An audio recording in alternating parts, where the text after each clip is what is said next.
It's February 7th, 2014, and this is the Fortean Slip News.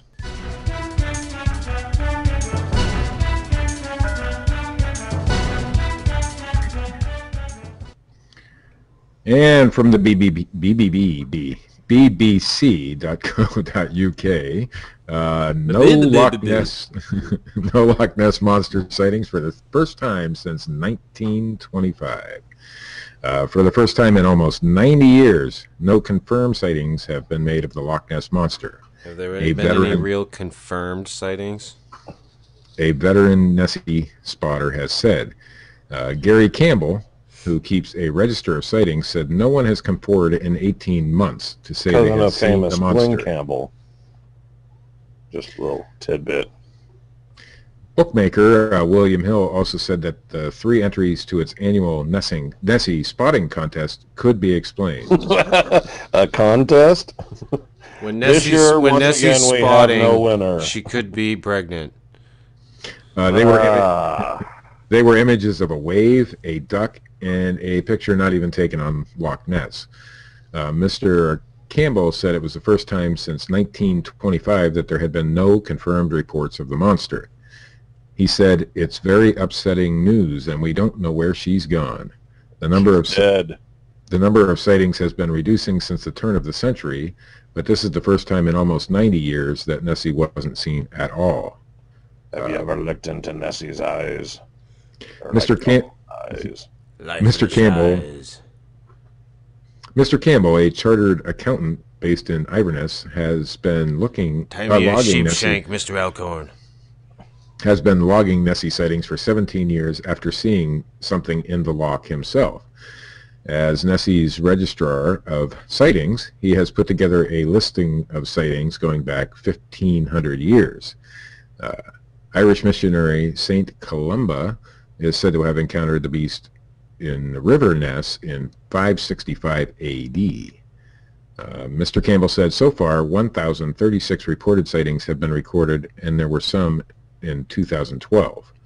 I'm convinced that Nessie has just taken some time out and will be back with a vengeance this year. Nessie's just taking a time out right now. Mom and Dad said, go sit in the corner. Last year, the Loch Ness Monster was placed ahead of the Himalayas Yeti in the list of top 18 mysteries for travelers to solve in 2014. Wanderlust magazine put Nessie at number 3 and Yeti at 12. Easter Island's carved monoliths, the Moai, were in first place, followed by Mongolia's Gobi rock art.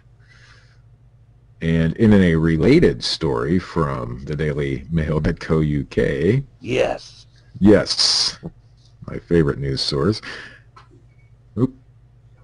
Actor Charlie Sheen recently spoke about his surprise search for the Loch Ness Monster, revealing that he hunted Nessie with a bottle of whiskey. And the 48-year-old admitted he wants to return with American TV host Jay Leno to resume his monster hunt. He's going to return with Jay Leno, some hookers, cocaine, and tiger blood. Yeah. Did he use the whiskey as bait? And they will be winning. He was just there with whiskey. The anger management star flew to Scotland last summer to look for Nessie, and now he told Leno last month of what really happened during his search, admitting there was an unexplained crazy event on the day he left. Something happened there. That's like a normal week for Charlie Sheen, regardless of where he's at. Something happened. There was an event at the top of the water that was crazy, he said, without specifying exactly what. The Loch Ness Monster has been a subject of mass intrigue and debate since it came to the world's attention in 1933. It was crazy. Her tits floated, I tell you. And in our next story... It was crazy, Grandma. I was out on the loch. Justin Smeeha hasn't been seen in Scotland lately, has he? No. In our next story, Bigfoot causes a car to crash, a teenager's car. It's the toughest task Those all crazy teens face. Bigfoot should never get behind the wheel. It's the toughest task all teens face. How to explain away embarrassing incidents. This one may be the best yet. I crashed my car because of Bigfoot.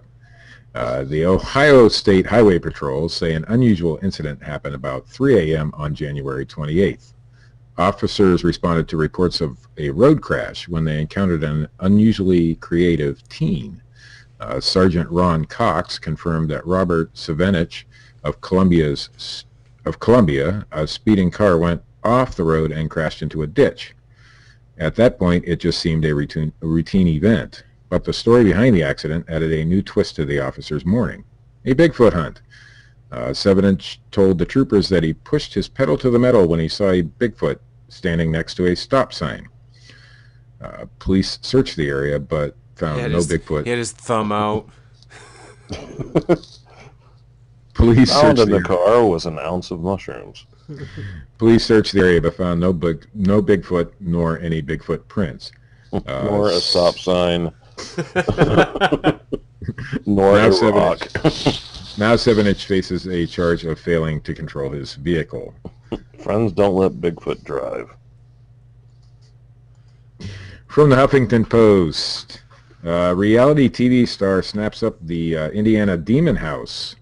The supposedly demonic house in Gary, Indiana that made headlines around the world when it went up for sale last week. Rictor bought that house? Has already been purchased by none other than the host of the reality show Ghost Adventures. Oh. Zach Baggins. Reality star. Zach Baggins apparently wasn't fazed by reports from terrified officials that an entire family who lived in the house was possessed by demons. In fact, the host of the Travel Channel show that tours haunted places with his crew is used to confronting ghosts. Is Baggins paid... Is he used to confronting demons? Baggins paid $35,000 for the one-story home that allegedly has a history of hauntings and ghost sightings. The eeriest report was from a family case manager and hospital nurse who claimed they saw a 9-year-old boy walking backward up a wall, according to the Indianapolis Star. Your mother sucks cocks in hell.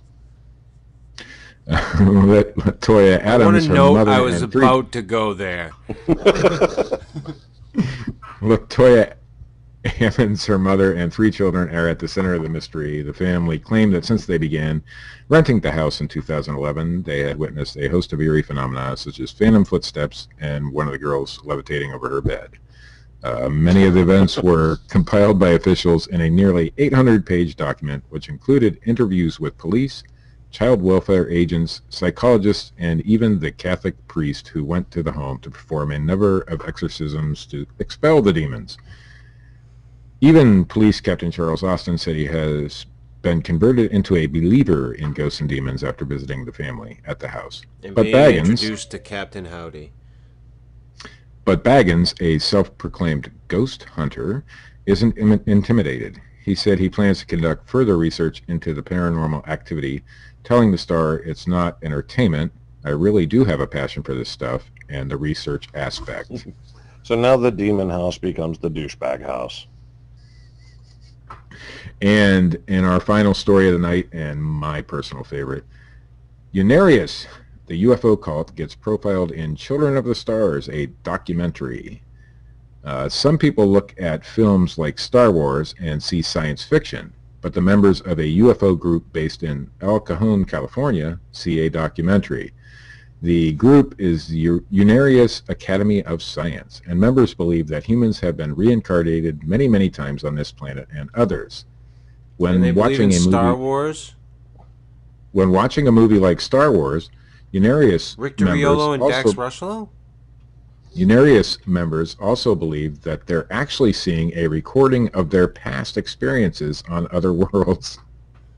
That's what I've been saying for years. According to documentarian Bill Perrine, he filmed the group for a new documentary, Children of the Stars.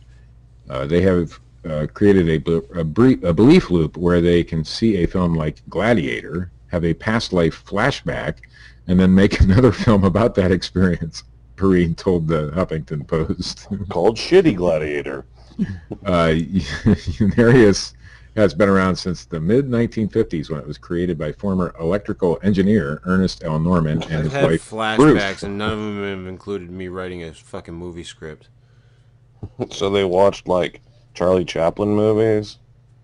Well, Unarius students believe that turning their past life experience into low-budget movies helps them overcome the challenges of their previous lives. Makes sense. Perrine's film discusses the group's beliefs and the interactions of its members.